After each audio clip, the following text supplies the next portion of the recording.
সামনে রমজান আসতেছি, মায়েদের জন্য আর কয়েকটা কথা।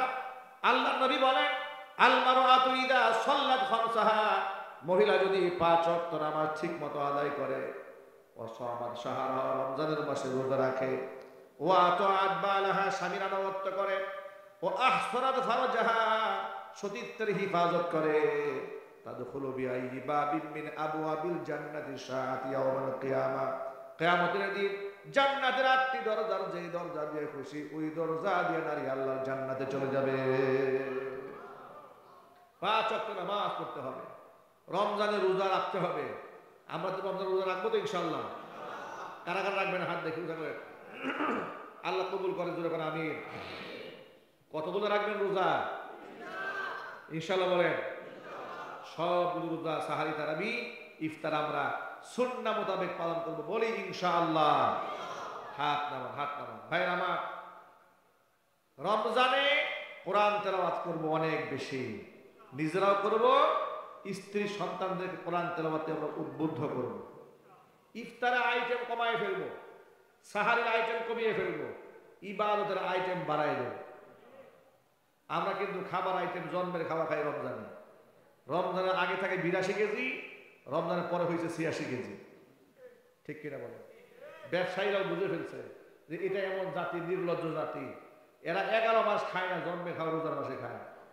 এই জন্য পেঁয়াজের দাম বাড়াই দেয়, আলুর দাম বাড়িয়ে দেয়, খেজুরের দাম বাড়িয়ে দেয়। এটা একটা নির্লজ্জ জাতি। পৃথিবীর মধ্যে একমাত্র দেশ বাংলাদেশ, রমজান মাসে দ্রব্যমূল্যের দাম বাড়ে। নাউজুবিল্লাহ বলেন। আল্লাহ তাআলা ব্যবসায়ীদেরকে হেদায়েত দান করুন, এদের লোভ লালসা থেকে বেঁচে থাকার তৌফিক দান করেন। নেককার ব্যবসায়ী, আমানতদার যারা, তাদের হাসর হবে নবীদের সাথে। আর যারা কৃত্রিম ক্রাইসিস তৈরি করে, এদের হাসর হবে কারুনের সাথে। নাউজুবিল্লাহ বলেন। ইউহশারুত তুজ্জারু ইয়াওমাল কিয়ামাতি ফুজ্জারান ইল্লা মান ইত্তাকা ওয়া সাদ্দাকা, ব্যবসায়ীদের হাসর কিয়ামতে হবে পাপিষ্ঠদের সাথে, তবে যারা তাকওয়াবান, যারা সত্যবাদী, আমানতদার, এদের হাসর হবে নবীদের সাথে। আল্লাহ তাআলা আমার ব্যবসায়ীদেরকে হেফাজত করেন। স্বাধীনভাবে কথা বলার পরিবেশ যে আল্লাহ দিলেন, আপনারা খুশি না বেজার? কম না বেশি? হৃদয়ের সবটুকুন ভালোবাসা উজাড় করে শ্রদ্ধা জড়িত কণ্ঠে মহান মনিবের শেখানো ভাষায় শুকরিয়া আদায় করছি। জবান ছেড়ে দিয়ে সকলে একযোগে বলছি আলহামদুলিল্লাহ। রব্বানা লাকাল হামদ হামদান কাসীরা তাইয়িবান মুবারাকান ফীহি ইয়া রাব্বি লাকাল হামদু কামা ইয়ানবাগি লিজালালি ওয়াজহিকা ওয়া আযীমি সুলতানিকা। আল্লাহ তাআলা আজকের মাহফিলকে কবুল করেন। জানাকুর যুব সমাজকে আল্লাহ তাআলা মাফ করে দেন। অত্র এলাকার সমস্ত মুর্দেগানের কবরে আযাব আল্লাহ তাআলা কিয়ামত পর্যন্ত বন্ধ করে দিন। কাল হাসরের কঠিন ময়দানে এই আয়োজন আল্লাহ তাআলা আমাদের সকলের নাজাতের জারিয়া হিসেবে কবুল করেন। রমজান একেবারে খুব নিকটে, আমরা দোয়া করছি, আল্লাহুম্মা বারিক লানা ফি রজবা ওয়া শাবান ওয়া বাল্লিগনা রমাদান। আল্লাহ তাআলা যেন রজব, শাবান আমাদেরকে বারাকা দান করেন, রমজান পর্যন্ত নেক হায়াত দারাজ করেন। একদিক থেকে যুব সমাজ কোরআনে কারিমের তাফসীর মাহফিলের আয়োজন করছেন, আরেক দিক থেকে এই দেশের কিছু বিপদগামী যুবকেরা রাতের আধারে চুরি, ডাকাতি, ছিনতাই, খুন খারাপি করে বেড়াচ্ছে। ঠিক কিনা বলেন? আইন শৃঙ্খলা রক্ষাকারী বাহিনীর অবনতি এতটাই হয়েছে যে আইন শৃঙ্খলা রক্ষাকারী বাহিনী ইচ্ছা করলে, তারা যদি চায়, অপরাধীকে মাটি খুঁড়ে বের করে নিয়ে আসতে পারে। সেই আইন শৃঙ্খলা বাহিনী আজকে তাদের কি হলো? আজকে দেখতে পাচ্ছি আমরা প্রকাশ্যে ছিনতাই হচ্ছে, রামদা নিয়ে ঘোরাফেরা হচ্ছে, মানুষ কুপাচ্ছে, গুলি করে মানুষ হত্যা করছে, চাপাতি দিয়ে হাত কেটে নিয়ে যাচ্ছে। প্রশাসন নীরব ভূমিকা পালন করছেন। প্রশাসন কি নীরব থাকলে তাদের দায় দায়িত্ব থেকে তারা কি মুখ ফিরে নিতে পারবেন? আরো জোরে বলেন।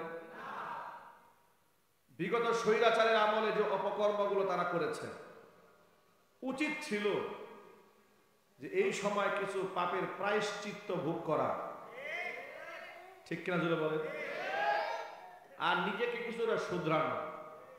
যারা সুযোগ পেয়েছেন নিজেকে শুধরাবার, কিন্তু সুযোগ না পেয়ে আপনারা অবহেলা করছেন। অবশ্যই এই অবহেলার জবাব একদিন জাতির কাছে দিতে হবে। ঠিক কিনা? ১৫০০ বছর আগে নবী করিম সাল্লাল্লাহু আলাইহি সাল্লাম বলেছেন, সিনফানি মিন আহলিন নারি লাম আরাহুমা। কিয়ামতের আগে কিছু লোকের আবির্ভাব ঘটবে। দুইটা শ্রেণী আসবে এর মধ্য থেকে, যারা জাহান্নামী হবে, জান্নাতের খুশবু নাকের মধ্যে ওরা পাবে না। এদের মধ্যে একটা শ্রেণী হচ্ছে পুরুষ, আরেকটা শ্রেণী হচ্ছে নারী। এই অপারেটর কই? এই বাম পাশের বক্সটা বন্ধ হয়ে গেছে, খেয়াল করছেন? এটা চলতেছে না যে এখন বন্ধ হয়ে গেছে। ঠিক করো। বাম পাশের বক্স আওয়াজ দাও, বাজে বাজে না, কানেকশন পায় তো পায় না। সিনফানি মিন আহলিন নারি লাম আরাহুমা। আল্লাহর নবী বলে, কিয়ামতের আগে এমন দুইটা শ্রেণী আসবে পৃথিবীতে যাদেরকে আমি রাসূল আমার জামানায় দেখি নাই। এক নাম্বার হচ্ছে পুরুষ, রিজালুন বিআইদিহিম সিয়াতুন কাআযনাবিল বাকার। এমন কিছু পুরুষ আসবে পৃথিবীতে যাদের হাতে গরুর লেজের মতো লাঠি থাকবে। ইয়াদরিবুনা বিহান নাস, অন্যায়ভাবে সেই লাঠি দিয়ে তারা মানুষদেরকে আঘাত করবে। মুহাদ্দিসিনে কেরাম হাদিসের ব্যাখ্যা করে বলেছেন, এর এক নাম্বার ব্যাখ্যা হচ্ছে শেষ জামানার প্রশাসনের দায়িত্বশীল ওই সমস্ত লোকেরা যারা বিনা অপরাধে মানুষের গায়ে হাত তোলে। আছে না নাই? থানায় নিয়ে রিমান্ডের নামে পিটায়া জাতিকে পঙ্গু করেছে, চোখ উপড়ায় নিয়েছে, হাতের নখ খুলে ফেলেছে, পিটিয়ে হাড় ভেঙে দিয়েছে। এরকম কাজ প্রশাসনের লোকেরা করে নাই? আলোচনা বলে। জেলখানায় 2018 সালে আমিও ছিলাম। মাহফিল মঞ্চ থেকে আমাকে নামিয়ে নিয়ে গেল এরকম ভর মজলিস থেকে। জিজ্ঞেস করলাম, নিয়ে যাচ্ছেন কোথায়? বলে থানায়। অপরাধ? অপরাধ উপরের নির্দেশ। সকালবেলা আদালতে তুলেছে, মামলা দিয়েছে, আমার পকেটে 16টা ককটেল বোমা পাওয়া গেছে। এই ছিল স্বৈরাচারী শাসন ব্যবস্থার ছোট্ট একটা নজিরা। এটা ছোট্ট একটা এক্সাম্পল মাত্র। এইরকম হাজার হাজার এক্সাম্পল স্বৈরাচারের আমলে আছে, যে তারা নিষ্পাপ নিরপরাধ আলেমদেরকে বিশ্ববাসীর সামনে নিকৃষ্টভাবে উপস্থাপন করার জন্য নিজেরা নাটক সাজিয়ে তাদেরকে জঙ্গি হিসেবে উপস্থাপন করেছে। যাকে যেভাবে সাজালে দুর্বল করা যায়। দাড়িওয়ালা লোকদেরকে সাজিয়েছে শিবির, জামাত, মৌলবাদী, রাজাকার, আলবদর, আল শামস সাজিয়েছে। বিরোধী দল যারা, তাদেরকে এক এক দলকে এক একটা মেকানিজমে সাজিয়েছে। কাউকে গাড়ি পোড়ার মামলা, কাউকে অস্ত্র মামলা, কাউকে মাদক মামলা। তো হুজুরদের নামে তো মাদক মামলা দিলে এটা শয়তানে খাবে না, পাবলিকও খাবে না, শয়তানও খাবে না। এই জন্য আলেমরা আমাদেরকে মাদক মামলা দেয় না, আলেমদেরকে অস্ত্র মামলাও দেয় না। দিয়েছে কি? কয়েকটা জায়গায় দিয়েছে জঙ্গি। ঠিক কিনা জুলে বলেন? নিজেরা গাঁজা হাতে নিয়ে পাবলিকের পকেটে ঢুকাইয়া পরে গাঁজার মামলা দিয়েছে। ট্যাবলেট নিজেরা, ইয়াবা ট্যাবলেট নিজের হাতে বহন করে পাবলিকের পকেটে ঢুকাইয়া ইয়াবার মামলা দিয়ে চালান করে দিয়েছে। কেন করেছে এগুলো? নিজের প্রমোশনের জন্য করেছে। কেন করেছে? র্যাঙ্ক একটু উপরে যাবে, যে উনি এতগুলা ইয়াবাখোর ধরতে পেরেছে, গাঁজাখোর ধরতে পেরেছে, মদখোর ধরতে পেরেছে।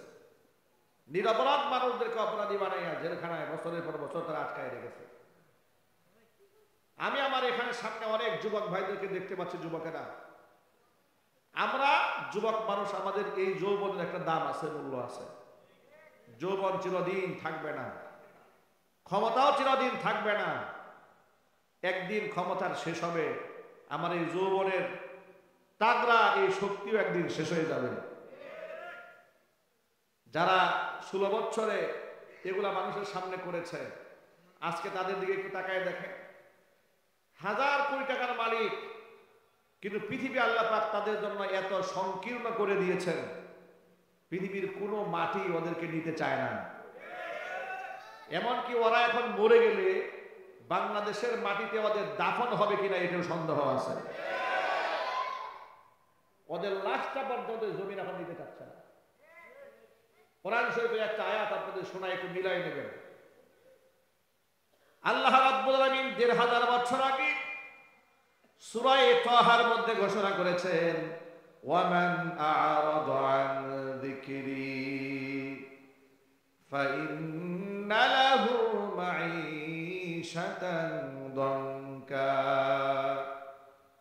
ওয়া নাহশুরুহু ইয়াওমাল কিয়ামাতি আ'মা ক্বালা রাব্বি লিমা হাশারতানি আ'মা ওয়া ক্বাদ কুনতু বাসীরা ক্বালা কাযালিকা আতাতকা আয়াতুনা ফানাসিতাহা ওয়া কাযালিকাল ইয়াওমা তুনসা। আমার কোরআন থেকে যারা দুনিয়াতে মুখ ফিরায় নেবে, এই পৃথিবীতে হাজার কোটি টাকার মালিকও যদি যারা হয়, শত ক্ষমতার মালিকও যদি তারা হয়, তাদের জীবনটা স্বাচ্ছন্দ্যপূর্ণ হবে না। ফাইন্না লাহু মাঈশাতান দানকা, ওদের জীবন আমি আল্লাহ সংকীর্ণ বানায় দেব। দুইকাতুল আরদু বিমা রাহাবাত, প্রশস্ত পৃথিবী আল্লাহ পাক এদের জন্য সংকীর্ণ কেমন বানিয়ে দিয়েছেন লক্ষ্য করেন।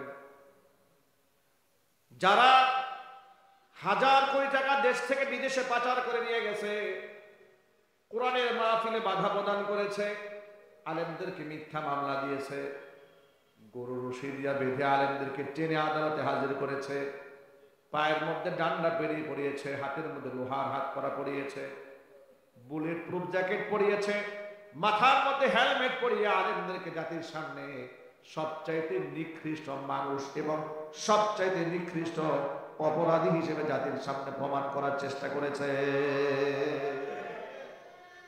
দুনিয়াতেই এদের তো আর শাস্তি পাওয়ার জন্য পরকালে যাওয়ার প্রয়োজন হয় নাই। দুনিয়াতেই পৃথিবী আল্লাহ এমন সংকীর্ণ করে দিলেন, আমেরিকা ওদেরকে নিতে চায় না, ব্রিটেন ওদের নেয় না, ইটালি নেয় না, সৌদি নেয় না, দুবাই নেয় না, পৃথিবীর কোনো মাটি এদেরকে নিতে চায় না। কথা ঠিক নেবে ঠিক বলে? গোটা প্রশস্ত দুনিয়া আল্লাহ পাক এদের জন্য সংকীর্ণ করে দিয়েছে, কারণ এরা কোরআন থেকে মুখ ফিরিয়ে নিয়েছিল। ওরা আবার পাবলিকলি ধোঁকা দিয়া বলতো, সকালবেলা উনি নাকি সর্বপ্রথম জায়নামাজ তালাশ করেন, কোরআন তেলাওয়াত দিয়ে উনি দিবস শুরু করেন। কত বড় আল্লাহর ওলি! কর্মকাণ্ড দেখে মনে হয়তো ইবলিশও হাসে, আর বক্তব্য দেওয়ার সময় মনে হয়তো রাবিয়া বুস্তি নেমে আসছে আসমান থেকে। কথা একটু জোরে বলতে হবে, ঠিক কিনা জোরে বলে? রাবিয়া বুস্তি কোরআন শরীফ তেলাওয়াত ছাড়া সকালবেলা ওনার সূচনা হয় না। উনি বিভিন্ন জায়গায় গিয়া মানুষদের কাছে বয়ান দিতেন, কোরআন তেলাওয়াত করেন, জায়নামাজ তালাশ করে বেড়ান। খুব তাহাজ্জুদি, বিরাট পরহেজগার। এত পরহেজগার, এত বেশি পরহেজগার, শুধুমাত্র 2021 সালে 2600 আলেমের নামে মিথ্যা মামলা দিয়েছে। এই হচ্ছে পরহেজগার মহিলার আচরণ। কোরআন শরীফ থেকে মুখ ফিরিয়ে নিয়েছে, মাহফিলে মাহফিলে বাধা তৈরি করেছে। এদের লালিত কুকুরেরা বক্তার সামনে থেকে মাইকগুলো কেড়ে নিয়েছে। শত শত মিডিয়ার সামনে বক্তাকে শাসিয়েছে, ধমক দিয়েছে, স্টেজ থেকে লাথি মেরে মাইক ফেলে দিয়েছে। এমন বেয়াদবি ওরা করে নাই? চিৎকার দিয়ে বলতে হবে, করে নাই? কত বড় পাষণ্ড হলে জুলাই আগস্টের বিপ্লবে যে ছেলেরা আহত হয়েছে, পঙ্গু হসপিটালে গেছে, ওখানেও নাটক করতে গেছে। এই নাটক শিল্পী উনি গেছে নাটক করতে, একেবারে আবেগ দেখাইছে। আহারে বাচ্চারা কি কষ্ট পাইছে, অথচ গোপনে বলে আসছে ডাক্তারদেরকে, নো ট্রিটমেন্ট, নো রিলিজ। যেগুলা মায়ের খেয়ে আসছে, চিকিৎসা হবে না, রিলিজও হবে না।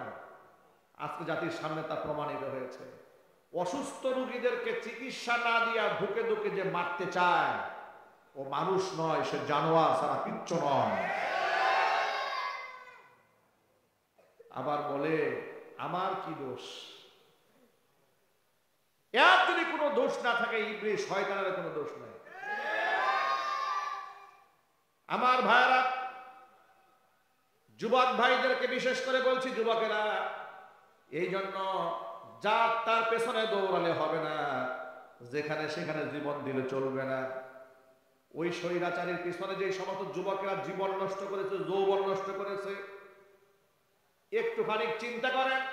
স্বৈরাচারী তো বিমান নিয়ে পালায় গেল, কিন্তু তার পিছনে যারা এলাকার তৃণমূলে যারা আছে, ছাগলের 3 নাম্বার বাচ্চার মতো লাফিয়েছে, ওদের অবস্থাটা কি হয়েছে দেখেন।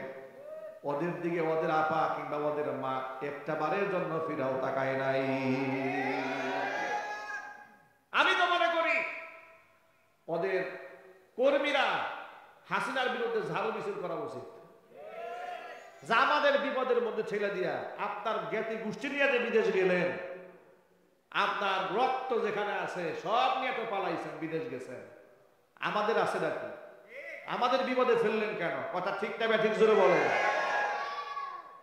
উচিত, ঝাড়ু মিছিল করা উচিত।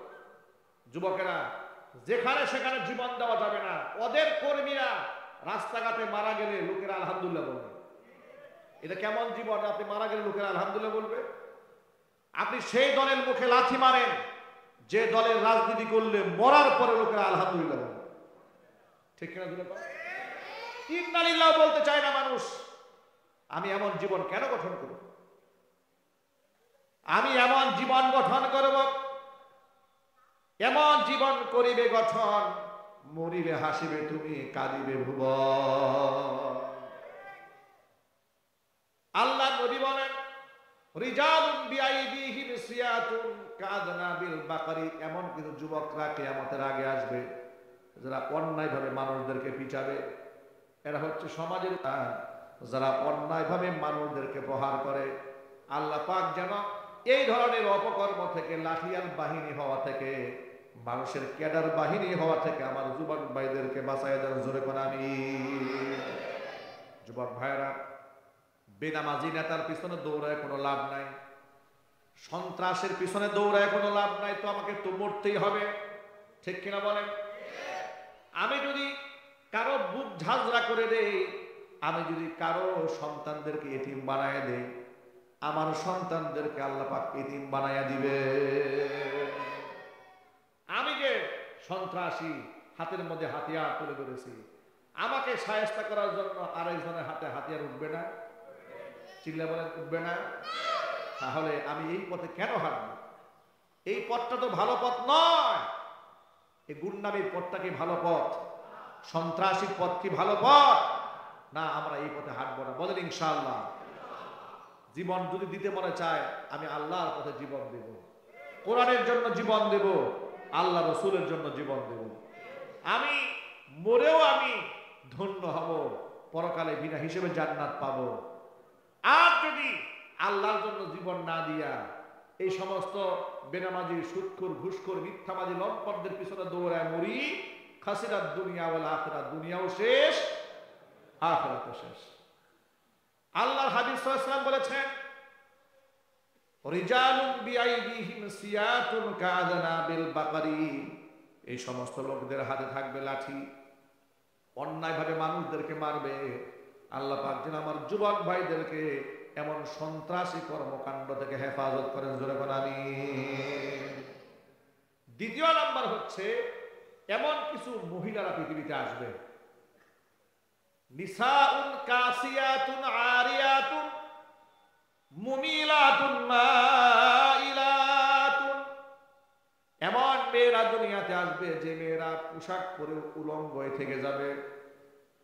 এমন পোশাক পরবে, পোশাক পরা যে কথা না পরা একই কথা। মাইক্রো আওয়াজ বাহিরে যাচ্ছে, পয়েন্টটা আমার মা বোন না গুরুত্ব সহকারে শুনবেন। মুহাদ্দিসিনে কেরাম হাদিসের দুইটা ব্যাখ্যা করেছেন। পোশাক পরে মানুষ উলঙ্গ কেমনে থাকে? পোশাক পরে উলঙ্গ থাকার একটা ব্যাখ্যা হচ্ছে এত পাতলা পোশাক সে পরবে যে পোশাক পরার কারণে বাহির থেকে ভিতরে অঙ্গ প্রত্যঙ্গ দেখা যাবে, এটা একটা ব্যাখ্যা। আরেকটা ব্যাখ্যা হচ্ছে পাতলা পোশাক নাও হতে পারে, পোশাক ভারী হতে পারে, এত টাইট আর এত ফিটিংস, একদম বডি ফিট পোশাক আছে না ভাই, এই পোশাকগুলো মেয়েরা পরবে, এটা একটা আলামত। এই মেয়েদের আরেকটা আলামত হচ্ছে মুমিলাতুন মাইলাতুন, পরপুরুষকে নিজেদের প্রতি আকৃষ্ট করবে, নিজেও অন্য পুরুষের দিকে আকৃষ্ট হবে। এটা তো এখন সমাজে ভুরি ভুরি, ঠিক না?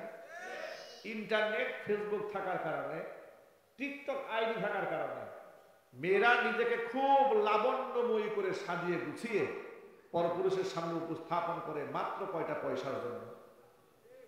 নিজেরাও পরপুরুষের দিকে ঝুঁকে পরপুরুষের দিকে নিজেদেরকে আকৃষ্ট করে। ওই যে কয়েকদিন আগে দেখেছেন ঢাকা মোহাম্মদপুর থেকে 11 বছরের এক মেয়ে হারিয়ে গেছে বলে গোটা দেশ তোলপাড় হয়ে গেল। পরের দিন পুলিশ খুঁজে দেখে কিসের হারাইছে, সে তো বয়ফ্রেন্ডের হাত ধরে পালায় গেছে।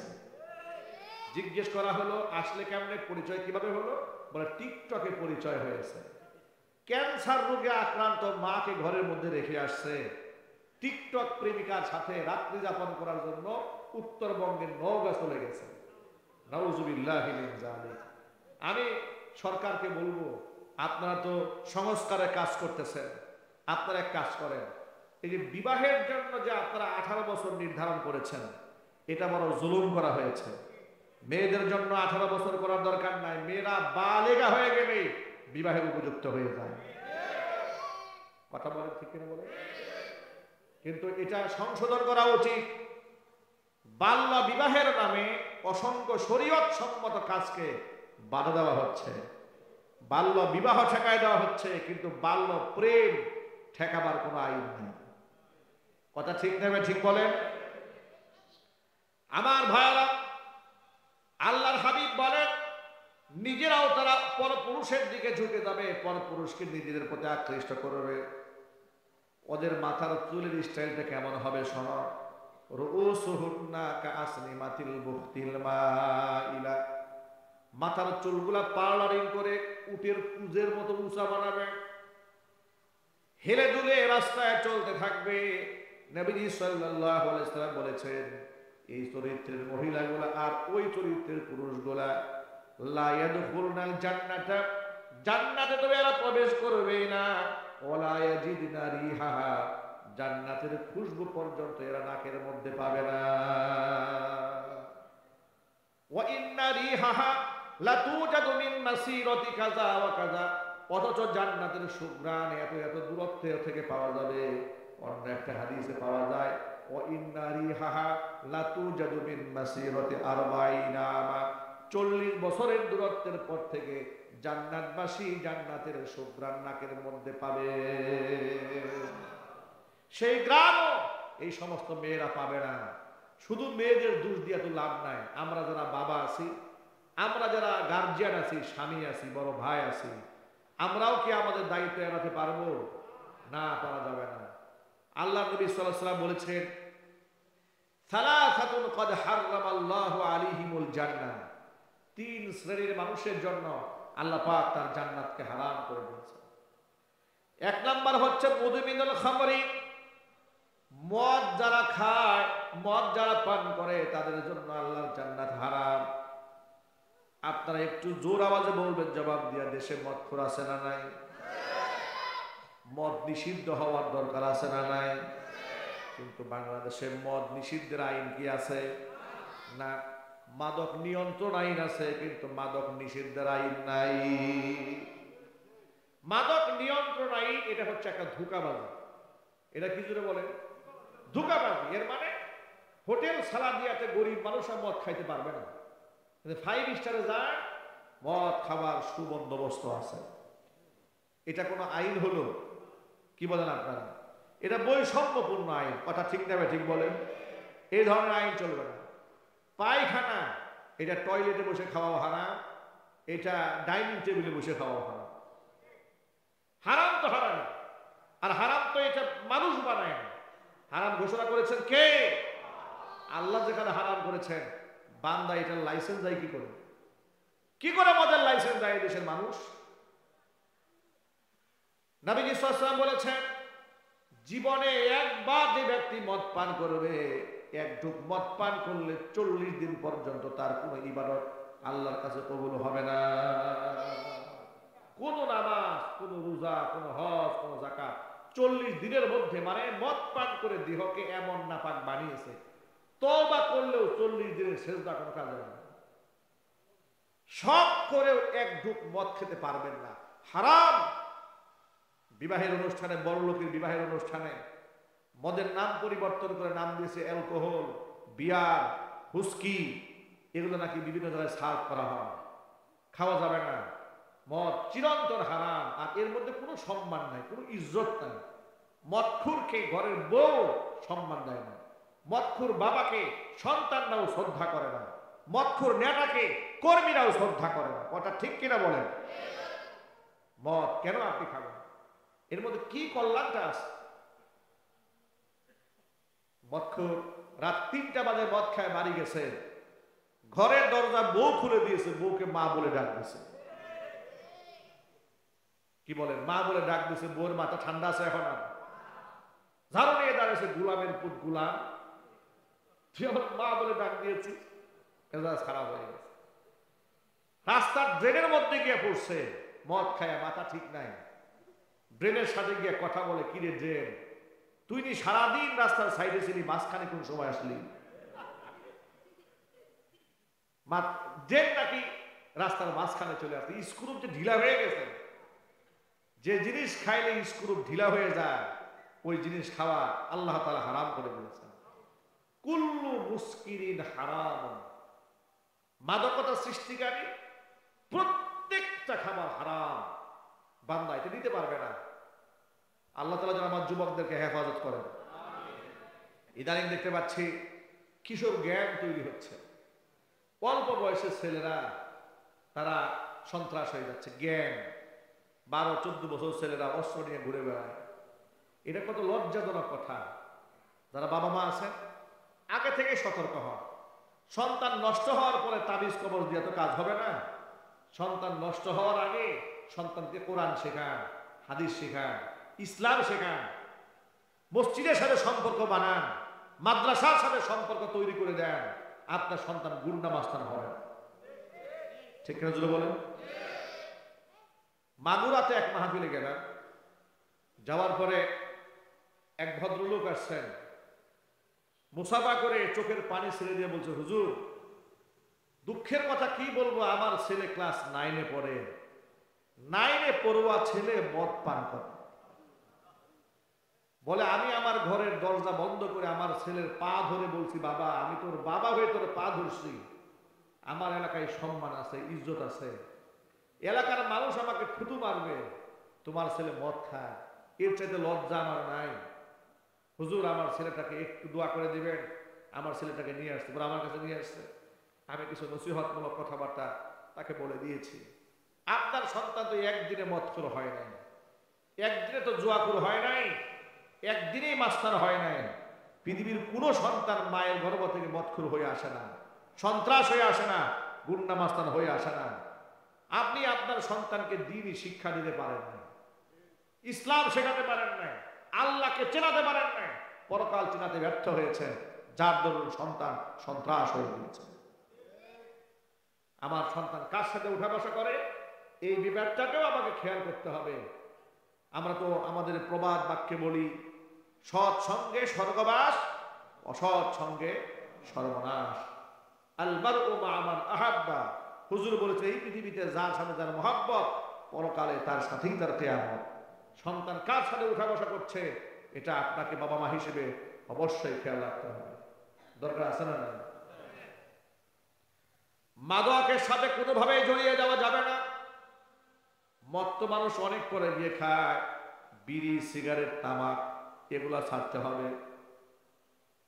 ফেসবুক থাকার কারণে এখন দেখা যায় ছোট্ট ছোট বাচ্চারা প্রকাশ্য দিবালোকে সিগারেট পান করছে, ধূমপান করছে। আর ঢাকা শহরে দেখি পিচ্ছি পিচ্ছি ছেলেরা ঘাম দিয়ে নেশা করতেছে প্রকাশ্যে, রাজপথের মাঝখানে, কেউ কিছু বলে না। এরাই তো চুকাই মাঝখান ছিনতাইকারী হয়, এরাই তো সিরিয়াল কিলার হয়, 5,000 টাকার জন্য মানুষ খুন করে ফেলে। ঠিক কিনা বলে?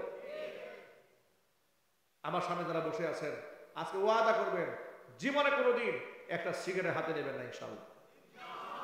ওয়াদা করে হাত তুলে বলেন, জীবনে কোনোদিন একটা বিড়ি, একটা সিগারেট শখ করেও হাতে নেব না, এটা পান করব না।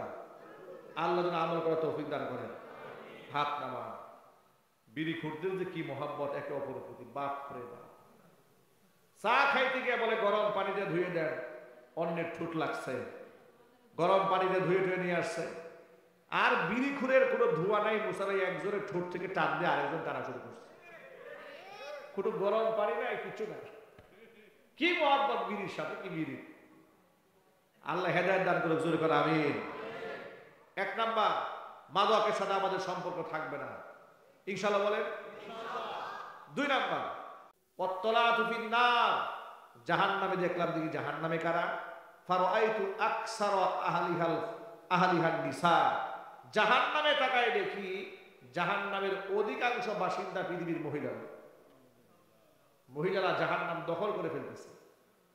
নবী করিম সাল্লাল্লাহু আলাইহি ওয়াসাল্লাম অন্য একটা হাদিসের মধ্যে এসেছে, ঈদগাহে নামাজ পড়ে বাড়ি ফিরছিলেন, মহিলাদের সামনে দিয়ে গেলেন, হুজুর বললেন, ইয়া মা'শারান নিসা তাসাদ্দাকনা ফাইন্নী উরিতুকুন্না আকসারা আহলিন নার, মহিলারা তোমরা বেশি বেশি আল্লাহর রাস্তায় দান করো, কারণ আমাকে দেখানো হয়েছে অধিকাংশ নারী তোমরা জাহান্নামে যাবে। মহিলারা প্রশ্ন করলেন, নবীজি কোন পাপের কারণে অধিকাংশ নারী জাহান্নামে যাবে? হুজুর বললেন, 2টা পাপের কারণে অধিকারে নারীরা জাহান্নামে যাবে। একটা পাপ হচ্ছে তাকফুরুনাল আশির ওয়া তাকসুরুনাল লানাত, বেশি বেশি স্বামীর নাফরমানি করা। 2 নাম্বার, বেশি বেশি লানত দেওয়া। এই খাসলাতগুলো মহিলাদের আছে। 10 বছর সংসার করার পরে একদিন যদি একটুখানি কথা কাটাকাটি হয়েছে, মুখের উপর বলে বসবে 10 বছরে আপনার সংসারের সুখ কি জিনিস চোখে দেখিনি। ঠিক কিনা? আরেকটা কমন ডায়লগ আছে, সেটা কি জানেন? একমাত্র আমি দেখে তোমার সংসারটা করলাম। আছে না নাই? মায়েরা, এটা করা যাবে না। বিগত জীবনে যা হয়েছে past to past, অতীত তো অতীত ছেড়ে দূর হয়ে গেছে, নিজেকে এখন থেকে শুধরায় নেন। বলেন ইনশাআল্লাহ। আমরাও শুধরাবো, মা বোনরাও শুধরাবেন ইনশাআল্লাহ। এক্ষেত্রে পুরুষদেরকে একটা কথা বলি, মা বোনদের প্রতি আমরা যেন অবিচার না করি। আল্লাহ তাআলা তাদেরকে তৈরি করেছেন একটু ভিন্ন ধাঁচে। হুজুর পাক সাল্লাল্লাহু আলাইহি ওয়াসাল্লাম বলেছেন, ইন্নাল মারআতা খুলিকাত মিন দিলাইন, নারীদেরকে বক্র হাড়ে তৈরি করা হয়েছে। সুতরাং ইদা আকামতাহা কাসারতাহা, এটাকে বেশি সুদা করতে গেলে ভেঙে ফেলবে, মানে সংসার টিকবে না।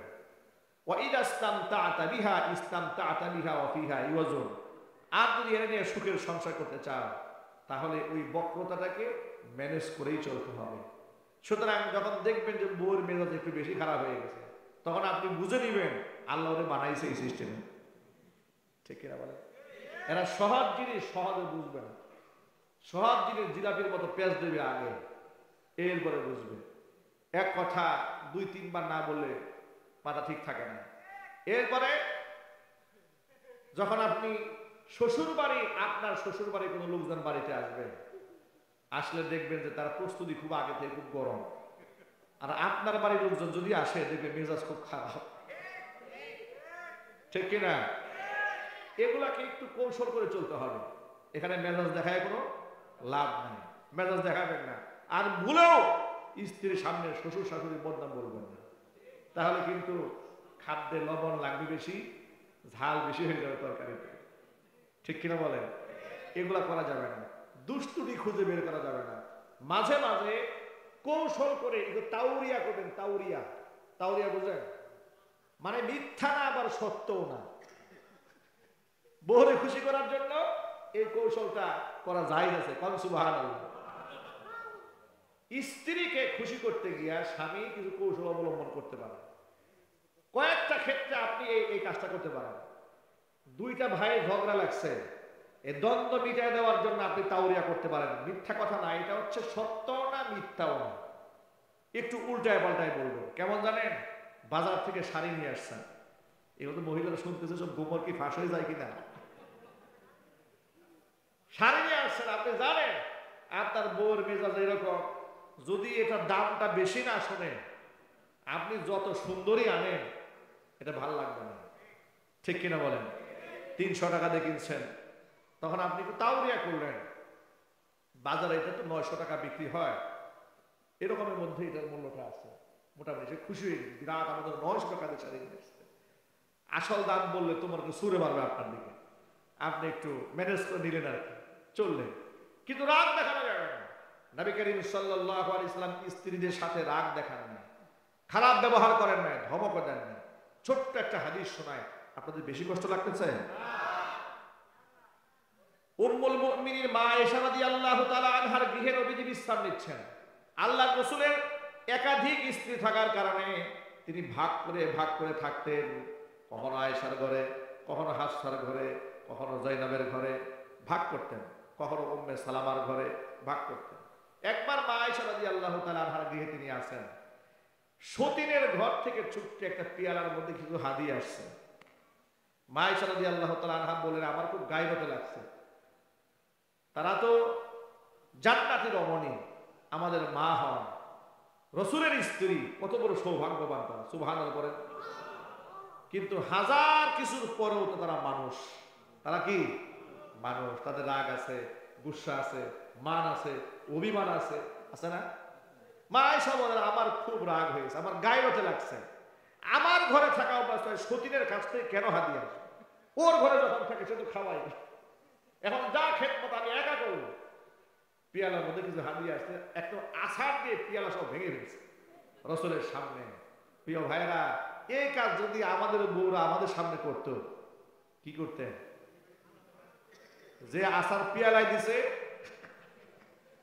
ওই রকম একটা আচার তারও দিতেন, ঠিক কিনা?